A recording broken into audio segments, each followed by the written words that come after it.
या बातम्यानंतर आता बातमी आहे लाडक्या बहिणी संदर्भात।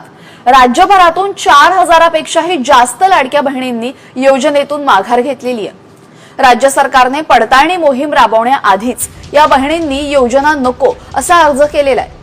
लाडकी बहिणी योजनेच्या लाभार्थ्यांची सरकारकडून पडताळणी करण्यात येते आणि या पडताळणीमध्ये जवळपास 3 ते 4 लाख बहिणी अपात्र ठरण्याचा अंदाज आहे।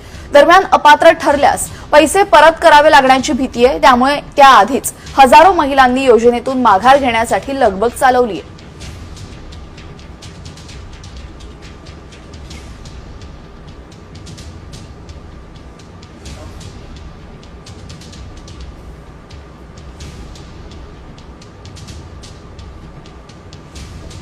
चार 4000 लाडक्या बहिणींनी माघार घेतलेली आहे। पैसे परत करावे लागण्याच्या भीतीने ही माघार घेण्यात आली असून जवळपास 4 ते 5 लाख बहिणी अपात्र ठरण्याची शक्यता आहे आणि त्याचमुळे अपात्र ठरल्यास पैसे परत करावे लागतील या भीतीने 4000 लाडक्या बहिणींनी आधीच माघार घेतल्याचं समोर आलंय।